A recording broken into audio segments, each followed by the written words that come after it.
From the PEP Radio Newsroom, this is the afternoon news for September 17th, 2025, and these are the stories we are covering at this hour. A suspect is in custody after a driver rams a car into the FBI building gate in Pittsburgh. That's right, a suspect has been taken into custody after a driver rammed a car into a security gate at the FBI building in Pittsburgh early Wednesday, then removed an American flag from the back seat and threw it over the gate before leaving, authorities said.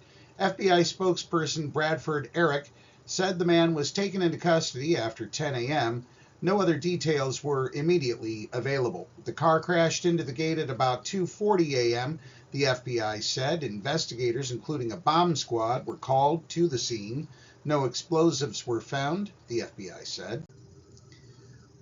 We look at this as an act of terror against the FBI, Christopher Giordano, assistant special agent in charge of the FBI in Pittsburgh, told reporters. This was a targeted attack on this building. Thankfully, no one was hurt, but we are going to exhaust every ability we have under the federal law to find, apprehend, and prosecute this subject to the fullest extent. Fired CDC Director Dr. Susan Monarez says she's nervous about the coming vaccine panel recommendations. During the Senate hearings today, asked about expected guidance to come from the meeting of the panel that makes vaccine recommendations, Monarez said she's very nervous about it. I haven't prejudged, Monarez said. I don't know what will happen, but I certainly will be watching. In June, Health and Human Services Secretary Robert F. Kennedy Jr. removed every member of the Advisory Committee on Immunization Practices, the scientific committee that advises CDC on how to use vaccines, and replaced them with a group that includes several anti-vaccine voices.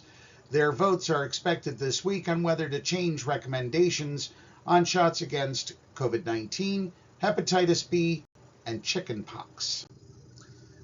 Senator Roger Marshall, a Kansas physician, said that a difference in philosophy is what caused Monarez to be fired from the nation's top health agency. He said her different mindset made her not the right person for this job. Your attitude that you believe every person should have every vaccine is completely contrary to Secretary Kennedy's philosophy, Marshall said.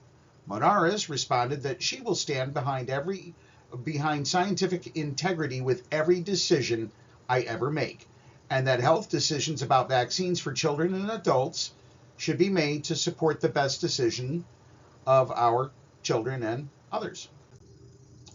Meanwhile, Senator Bernie Sanders has criticized Health and Human Services Secretary Kennedy for firing Monarez.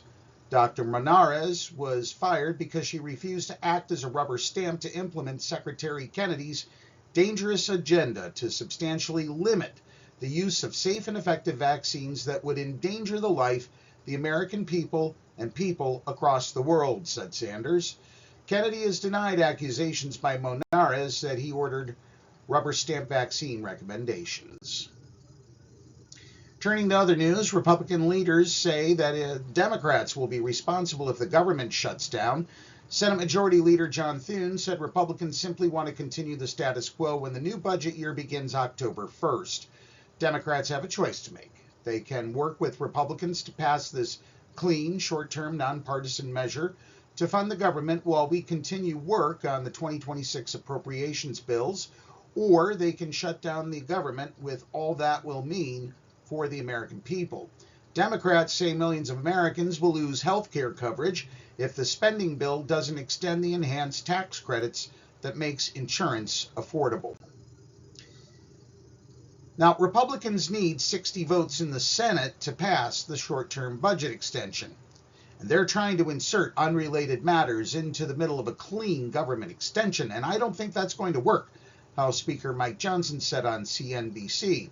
House Republicans could pass the bill on their own if they stay united. However, it's a different story in the Senate, again, where they need 60 votes to overcome procedural hurdles. And that's the news at this hour. If you are watching our news videos on YouTube, be sure to subscribe to our channel. PEP Radio is available on the Live 365 app, the PEP Radio page at paequality.com, Roku, and Alexa. Up next, we have the Meadville area weather forecast here on PEP Radio.